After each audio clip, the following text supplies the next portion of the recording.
살다 보면 아무리 애를 써도 내 힘으로 움직일 수 없는 일을 만날 때가 있습니다. 그것이 자녀 문제일 수도 있고 좀처럼 회복되지 않는 사업이나 나아지지 않는 건강 문제일 수도 있습니다. 무슨 말을 해도 풀리지 않는 인간관계일 수도 있습니다. 그런 문제를 만나면은 마치 커다란 산이 가로막고 있는 것처럼 느껴집니다. 성도는 그럴 때면 기도하지 않겠습니까? 하나님, 이 문제를 해결해 주십시오. 이 막힌 길을 열어주십시오. 제 앞에 놓인 이 산을 옮겨 주십시오 라고 말입니다. 그런데 기도하면서도 마음 한켠에는 여러 가지 생각이 찾아옵니다. 어떤 때는 기도하면서도 기도한다고 되겠나 하면서 응답을 기대하지 못하기도 합니다. 기도는 하지만 마음속 이미 포기하고 있는 거죠. 이루어질 것이라는 기대보다도 이루어지지 않을 것에 대비하면서 기도하기도 합니다. 오늘 본문에서 예수님께서는 그러한 우리에게 놀라운 말씀을 들려주십니다. 누구든지 이 산들어 들려 바다에 던져지라 하며 그 말하는 것이 이루어질 줄 믿고 마음이 의심하지 아니하면 그대로 되리라. 그리고 또 말하기를 무엇이든지 기도하고 구하는 것은 받은 줄로 믿어라. 그리하면 너희에게 그대로 되리라. 우리는 이 말씀을 어떻게 받아들여야 할까요? 오늘 말씀을 통하여 하나님을 믿는 믿음이 우리의 기도와 또 인간관계 속에서 어떻게 나타나야 할지를 살펴보고자 합니다. 오늘 본문은 무화과나무 사건의 결말에서 시작이 됩니다. 예수님과 제자들이 아침에 길을 가는데 보니까 무화과나무가 뿌리채 마른 것을 보았습니다. 베드로가 전날 일이 기억이 나서 예수님께 라삐어 보소서, 무화과나무가 저주했던 무화과나무가 말랐나이다 라고 말합니다. 이 사건을 이해하려면 전날에 있었던 일을 우리가 함께 보아야 합니다. 전날입니다. 예수님께서 베다니에서 예루살렘으로 이렇게 가시는 가운데 시장하셨습니다. 마치 멀리 잎이 무성한 무화과나무를 보시자 주님께서 열매를 얻을까 싶어서 가까이 가서 봤더니 잎사귀에는 아무것도 찾지를 못했습니다. 그런데 예수님께서 그 나무를 향하여 말씀합니다. 이제부터 영원토록 내게서 사람이 열매를 따먹지 못하리라. 그리고는 예수님께서 예루살렘 성전으로 들어가십니다. 예루살렘 성전에 들어가니까 아마 이방인의 뜰이겠죠. 거기 보니까 환전하는 사람들, 재물을 사고 파는 사람들이 가득가득 했습니다. 예수님께서는 매매하는 사람을 내쫓으시고 돈 바꾸는 자들의 상과 비둘기 파는 자들의 의자를 둘러 엎으십니다. 그리고 말씀하시기를 기록된 바 내 집은 만민이 기도하는 집이라 칭함을 받으려 하지 아니하였느냐. 그런데 너희는 지금 강도의 소굴을 만들었도다 라고 하십니다. 그리고 다시 오늘 본문 무화과나무 이야기로 이어집니다. 마가는 무화과나무 이야기로 시작해서 그 사이에 성전 사건이 있고 그리고 다시금 무화과나무 이야기로 돌아옵니다. 문학적으로 이것을 흔히 샌드위치 기법이라 이렇게 부르죠. 이럴 경우에는 바깥 이야기와 안쪽 이야기가 서로의 의미를 해석해주는 그런 역할을 하게 됩니다. 무화과나무에는 잎이 무성했습니다. 당시 성전의 상황이 그와 같았습니다. 아주 건물은 웅장했습니다. 많은 사람들이 거기서 오가고 있습니다. 사람들 재물을 사고 팔고 종교적인 활동도 활발했습니다. 겉으로 보기에는 아주 신앙의 잎이 무성했습니다. 그러나 열매 없는 무화과나무처럼 하나님께서 찾으시는 열매가 보이지 않습니다. 성전은 기도하는 집이어야 했습니다. 이스라엘 사람들만의 집이 아니라 만민이 기도하는 집이어야 했습니다. 그래서 이방인의 뜰도 이렇게 있게 한 거죠. 그러나 당시 성전은 하나님을 찾는 장소보다는 인간의 자기 욕망을 이루고자 하는 그런 것과 또한 자기의 기득권을 지키는 장소로 이렇게 변질되고 있었습니다. 종교적으로 복잡복잡해서 형식은 있는데 하나님의 공의와 하나님의 사랑을 삶으로 나타내지를 못했다는 겁니다. 무화과나무가 뿌리째 말랐다는 것은 나무 한 그루에 일어난 이상한 기적을 말하고 있지 않습니다. 그것을 통하여 입만 무성하고 열매가 없는 이스라엘 백성들이 잘못된 성전 신앙을 향한 예언적인 심판을 나타내는 표지였다는 겁니다. 이 말씀 앞에서 우리 자신도 좀 돌아봐야 합니다. 우리에게도 신앙의 잎은 많을 수 있습니다. 주일마다 이렇게 모여서 예배도 드리고 찬송하며 기도도 합니다. 교회 직분도 맡고 각자 곳에서 봉사도 합니다. 성경도 읽고 이 설교를 들으면서 신앙의 연수도 이렇게 한 해 한 해 더해가고 있지 않습니까? 이 모든 것은 굉장히 귀한 일입니다. 그러나 주님은 이런 외적인 입만 보는 것이 아니십니다. 우리에게 가까이 오셔서 열매를 찾으십니다. 열매가 있는가 보십니다. 여러분, 예배를 드리면서 하나님을 더 신뢰하게 되었습니까? 기도하면서 참으로 여러분의 염려를 하나님께 맡깁니까? 하나님께 용서를 구하면서 이웃을 대할 때 나도 용서하는 마음을 보이고 있습니까? 은혜를 말하면서 상처 준 사람을 향한 미움과 보복심을 그대로 가지고 있지는 않습니까? 참된 믿음은 드러나는 종교적인 모습만이 아닙니다. 하나님을 믿는 믿음은 하나님을 신뢰하는 기도로 나타나고 사람을 향해서는 사랑과 용서로 또한 표현이 되는 겁니다. 베드로는 무화과나무가 뿌리째 마른 것을 보고 깜짝 놀랐습니다. 예수님 말씀하시더니 실제로 되었다는 겁니다. 이 베드로의 말씀을 들은 예수님께서 하신 말씀이 무엇입니까? 가장 먼저 하신 것이 하나님을 믿어라. 한번 따라합시다. 하나님을 믿어라. 이 말씀이 본문 전체의 아주 중심입니다. 하나님을 믿어라. 예수님 너 자신을 믿으라고 하지 않습니다. 네 마음속에 확신을 믿으라고 하지 않으셨습니다. 믿음의 대상은 내 마음도 아니고 내가 원하는 어떤 것도 아닙니다. 살아계신 하나님입니다. 그런데 하나님을 믿는다는 것은 단지 하나님 계신다, 하나님 존재한다는 것을 인정한다, 거기에 그치는 것이 아닙니다. 하나님은 능히 행하시는 분이시고 자기 백성의 기도를 들으시고 응답하시는 분이심을 신뢰하는 것을 말하고 있습니다. 하나님을 믿어라. 이 말씀을 가지고 다음 부분을 여러분은 보셔야 합니다. 예수님께서 말씀하십니다. 누구든지 이 산들을 들려 바다에 던져지라 하며 그 말하는 것이 이루어질 줄 믿고 마음이 의심하지 않으면 그대로 되리라 라고 하십니다. 여러분, 이 말씀 오해하면 안 됩니다. 이 말씀은 자기 체면, 자기 확신을만을 말하는 게 아닙니다. 그래서 안 믿긴다고 막 믿습니다 한다고 되는 게 아닙니다. 사람은 우리의 믿음의 근거는 내가 아니라 하나님께 달려 있습니다. 사람은 잘못된 것, 틀린 것을 강하게 확신할 수도 있지 않습니까? 여러분, 길을 잘못 들었는데도 막 확신을 가지고 간다고 해서 목적지에 도달하는 건 아닙니다. 믿음은 내 확신이기 전에 하나님을 믿어라. 이걸 가지고 이 본문을 보셔야 됩니다. 산이 들려 바다에 던져진다. 이건 사람이 할 수 있는 불가능한 일입니다. 그러나 사람에게는 불가능할지라도 하나님께서는 불가능하지 않다는 겁니다. 우리의 문제는 산처럼 크지만은 하나님은 그 산보다 크신 분이십니다. 예수님은 단순히 하나님께서 그런 일을 행하실 능력이 있다라고만 말씀하지 않으십니다. 그대로 되리라. 하나님께서 실제로 일하고 계심을 믿고 기대하라는 겁니다.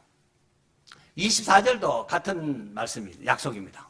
그러므로 내가 너에게 말하노니 무엇이든지 기도하고 구하는 것을 받은 줄로 믿어라. 그리하면 너에게 그대로 되리라. 이 말씀에는 우리가 들어야 할 주님의 약속이 있습니다. 주님의 약속을 우리가 들어야 됩니다. 하나님께서 너의 기도를 들으신다. 너희가 하나님께 드리는 기도는 그냥 허공이 되고 헛된 것이 아니다라는 겁니다.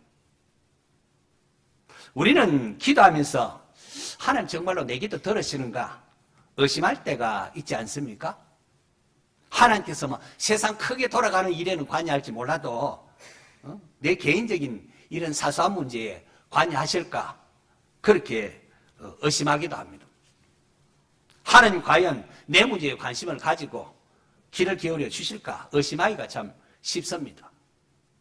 그러나 예수님은 무엇이든지 기도하고 구하는 것은 받은 줄로 믿으라 라고 하십니다. 이 말씀은 우리의 기도의 확신을 촉구하는 말씀입니다.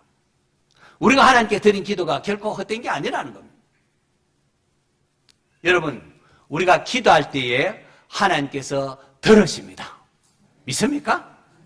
하나님 우리의 간구를 아주 기다고 예민하지 않는다는 겁니다. 그러므로 믿음으로 기도한다는 것은 종교적인 의무만 마치고 아무것도 기도하지 않는 것이 아닙니다. 기도는 이렇게 해보는 걸로 그냥 기도하는 거 해보고 그러고 기대하지 않는 것, 이건 믿음의 기도가 아닙니다. 하나님께서 내 기도를 들으시고 실제로 응답하시는 것을 기대하셔야 됩니다. 병든 이를 위하여 기도했다면 하나님께서 고쳐주실 것을 기대해야 합니다. 막힌 사업의 문을 위해 열어달라고 하면 하나님께서 열어줄 것을 기대해야 됩니다. 자녀를 위해 기도했으면 하나님께서 그 자녀를 붙들어 주실 것을 또한 기대해야 합니다. 관계 회복을 위해서 기도했다면 하나님께서 화해의 길을 만들어 주시기를 기대해야 합니다. 우리 기도는 어떻습니까? 우리는 때때로 기도하면서 이미 결론을 내리는 경우가 많습니다. 기도한다고 되는 이 일은 너무 어려워. 그 사람은 절대로 변하지 않아. 이제는 소용이 없어. 입술로 기도는 하지만은 마음으로는 이미 닫아버립니다. 교회 와서 하나님 앞에 너희 염려를 하나님께 맡기라 해서 기도를 하는 것 같습니다. 웅성웅성 기도를 합니다. 그러나 돌아갈 때는 다시 다 죽어도 안 되겠다고 다 죽어 담고 그렇게 이제 성전을 떠나는 경우가 얼마나 많습니까? 그러나 예수님께서 우리에게 하나님을 믿으라 라고 말합니다. 기도한 뒤에는 하나님께서 일하실 것을 기대하라는 것입니다. 물론 이 말씀이 우리가 반하는 대로 모든 것, 나의 욕심, 나의 모든 것들을 마음대로 얻을 수 있다는 것은 아닙니다. 기도는 하나님의 능력을 내 뜻대로 움직이는 수단이 아닙니다. 그 반대죠, 기도는. 하나님이 주인이시고 우리가 그분의 종입니다. 그런데 우리 하나님은 어떤 분이십니까? 선한 목자시고 우리의 아버지 되십니다. 우리의 마음의 소원을 무시하는 분이 아니십니다. 하나님을 믿으라는 말씀 안에는 하나님의 능력뿐 아니라 하나님의 지혜와 하나님의 선하심을 믿는 것을 포함하고 있습니다. 우리는 분명하게 구체적으로 기도하며 구할 것을 이루어 주시기를 기대합니다. 하지만 동시에 주권은 하나님, 응답하시는 때와 방법은 우리보다 지혜로우신 모든 지혜가 뛰어나신 하나님께 맡기는 겁니다. 예수님께서 게시마네 동산에서 기도를 하십니다. 아빠 아버지여, 아버지께는 모든 것이 가능하오니 이 잔을 내게서 옮기시옵소서. 그러나 나의 원대로 마옵시고 아버지의 원대로 하옵소서. 예수님은 하나님께 아버지께서 모든 것을 할 수 있다는 것을 믿으셨습니다. 그리고 아울러 자신이 원하는 것도 숨기지 않고 구체적으로 아뢰었습니다. 그러나 마지막 결정은 하나님께 맡기셨습니다. 하나님의 뜻이 가장 선하고 좋은 것을 믿기 때문입니다. 아버지의 원대로 하옵소서라는 기도는 아무것도 기도하지 않는 체념을 뜻하는 게 결코 아닙니다. 아버지께서 자신의 기도를 들으시고 아버지의 뜻이 가장 최선임을 우리에게 보여주는 신뢰의 고백입니다. 그러므로 믿음에는 한 두 가지 이렇게 함께 간다고 할 수 있습니다. 첫째로 하나님께서는 실제로 응답하실 것을 담대히 기대하는 것. 둘째로는 응답의 때와 방법은 하나님께 맡기는 것. 하나님께서 우리보다 선하시고 다 아시니까. 기도하고도 전혀 기도하지 그냥 해보는 것. 이건 믿음의 기도를 할 수 없습니다. 아울러 내가 생각은 내가 바라는 대로만 이루어져야 한다고 고집하는 것. 그래서 여러분이 갈 때 못 맡기고 가져가는 건 아니겠습니까? 그것도 아닙니다. 그건 하나님 믿는 태도가 아닙니다. 믿음은 하나님께 담대히 구하는 겁니다. 우리의 마음의 소원도 아닙니다. 그러니까 하나님의 들으셨음을 내 기도 하나님 들으셨다는 것을 믿는 겁니다. 그리고 하나님께서 역사하실 것을 어떻게 역사하시죠? 가장 선한 방법으로 역사하실 것을 믿고 기다리는 겁니다. 지금 여러분 앞에 놓여 있는 산은 어떤 겁니까? 건강 문제입니까? 사업과 경제적인 어려움입니까? 자녀의 문제입니까? 아무리 말해도 변하지 않는 인간관계 문제입니까? 그 산만 바라보지 마십시오. 그 산보다 크신 누구를 바라봐야 되죠? 하나님을 바라보셔야 됩니다. 능히 모든 일을 행하실 하나님께 기도하십시오. 그리고 기도한 뒤에는 이렇게 고백하십시오. 하나님께서 들으셨습니다. 이 문제는 이제 하나님의 손에 있습니다. 하나님께서 일하심을 믿고 기다리겠습니다. 기도로 하나님께 맡기시기를 바랍니다. 하나님께 맡겨요. 이제 아버지께 안 했으면 가장 선한 것을 기대하는 게 그게 믿음입니다. 자, 이렇듯 예수님께서는 기도 응답을 약속하신 뒤에 그 다음에 용서에 관한 말씀을 하십니다. 25절 보면은 서서 기도할 때에 아무에게나 혐의가 있거든 용서하라. 그리하여야 하늘에 계신 너희 아버지께서도 너희 허물을 사하여 주시리라 하시니라. 왜 예수님께서 난데없이 갑자기 여기에 용서를 말씀하셨을까? 산을 옮기는 이런 믿음 말씀하시다가 갑자기 사람을 용서하라는 말이 여기 왜 나오는가? 이 둘은 어떤 관계가 있는가? 이 말씀, 용서라는 말씀은 기도와 상관없이 별개로 덧붙이진 교훈이 아닙니다. 용서는 하나님을 믿는 믿음이 이웃과의 관계에서 나타나는 열매입니다.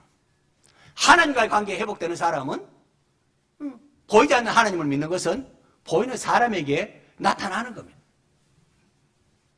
하나님을 믿는 사람은 자신의 문제만 하나님께 맡기는 것이 아니라 자신의 억울함, 남으로부터 받은 상처 이런 것도 하나님께 맡깁니다.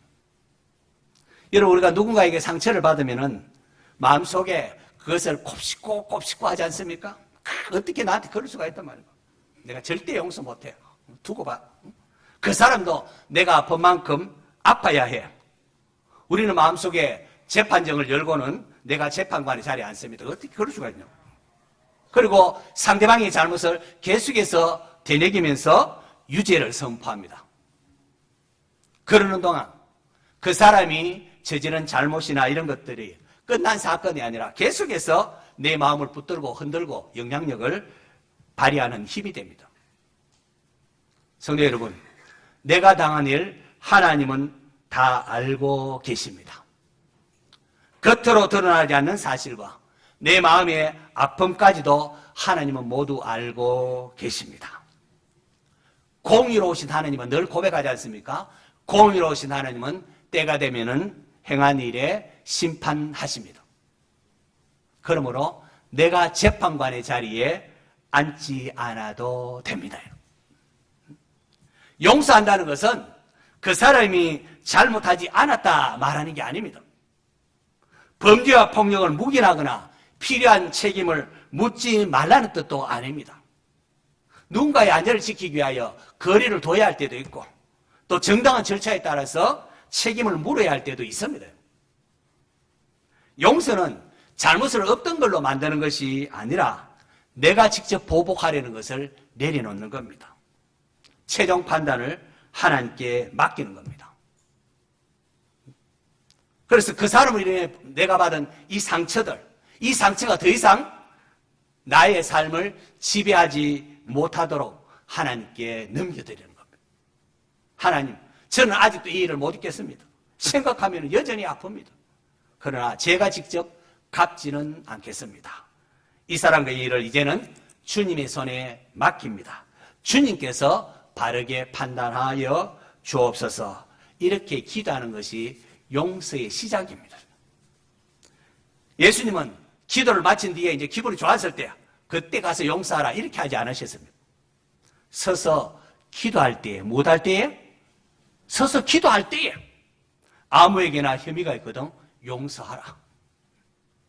하나님 앞에 서서 기도할 때에 사람과의 관계를 돌아보라고 하십니다.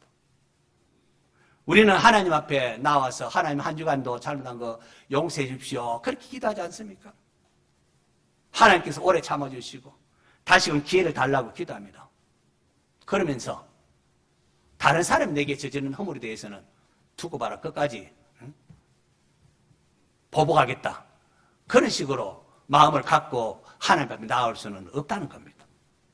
하나님의 은혜를 구하면서 나에게 조금 잘못한 것에 대해서 악을 품고 있으면 그건 하나님을 믿는 믿음으로 기도하는 것이라 할 수가 없는 것입니다. 성도 여러분, 잎은 무성해 보이지만 열매가 없었던 무화과나무, 알고 보면 그게 우리 자신이라는 걸 알아야 됩니다. 하나님을 믿는다고 하면서 여전히 염려를 붙들고 있지는 않습니까? 은혜를 말하면서 사람을 미워했던 것, 하나님께 용서를 구하면서 다른 사람은 용서하지 못했던 것, 예수님께서는 이러한 우리의 죄를 대신 담당하기 위해 이 땅에 오신 구세주십니다. 우리가 받아야 할 저주, 아빠 아버지 어찌하여 나를 버리시나이까, 우리가 받아야 할 저주를 예수님 십자가상에서 대신 받으셨습니다. 자신의 생명을 많은 사람의 대속물로 내어주심을 통하여 우리가 하나님과 관계 회복되고 죄 용서함을 받은 겁니다. 우리는 용서받기 위하여 공로사듯이 그렇게 남을 용서하는 게 그게 아닙니다. 용서받은 사람으로서, 하나님 나에게 베푼 이 용서받은 사람으로서 나가서 그 사랑을 흘려보내는 겁니다.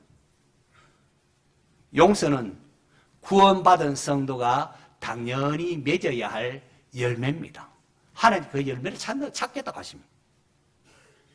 그리고 용서는 한순간에 이렇게 뚝딱 끝나는 것이 아닐 수 있습니다. 상처가 깊으면 시간이 또한 필요할 수 있습니다. 용서했습니다 라고 했다가도 또 기억이 떠오르면 또 분노가 솟아오를 때가 있지 않습니까? 그러나 그때마다 다시 하나님께 맡겨야 합니다. 하나님, 오늘도 이 사람을 하나님의 손에 맡깁니다. 하나님이 재판장이십니다. 주님께서 저를 용서하신 그 은혜를 잊지 않게 하옵소서. 상과 같은 문제를 하나님께 맡긴 사람은 나의 상처와 억울함도 하나님께 맡길 수 있습니다. 하나님께서 내 기도를 들으신다는 것을 믿기에 기도하고, 하나님께서 모든 것을 아시고 올바라고 판단하심을 또한 믿기에 또한 우리가 용서를 하는 겁니다. 성도 여러분, 오늘 예수님께서 우리에게 말씀하십니다. 하나님을 믿어라, 하나님 믿어라. 하나님께서는 우리의 기도를 들으십니다. 그분께는 모든 것이 가능합니다. 그러므로 상과 같은 문제를 만났다가 언제는 끝났다 낙심하거나 좌절할 필요가 없습니다. 기도로 맡기시기를 바랍니다. 우리가 하나님의 자녀 아닙니까? 예수 믿는 즐거움이 바로 여기 있지 않습니까? 하나님께 맡길 수 있습니다. 그리고 선하신 하나님께서 우리의 기도를 들으시고 역사하실 것을 기대하십시오. 그게 아버지를, 하나님을 영화롭게 하는 겁니다. 또 동시에 우리의 마음에 품고 있던 상처와 억울함도 하나님께 맡기십시오. 그게 계속해서 내 마음을 좌지우지하도록 버려두면 안 됩니다. 내가 재판관이 되려고 하지 마십시오. 공의로우신 하나님께서 모든 것을 아시고 판단하십니다.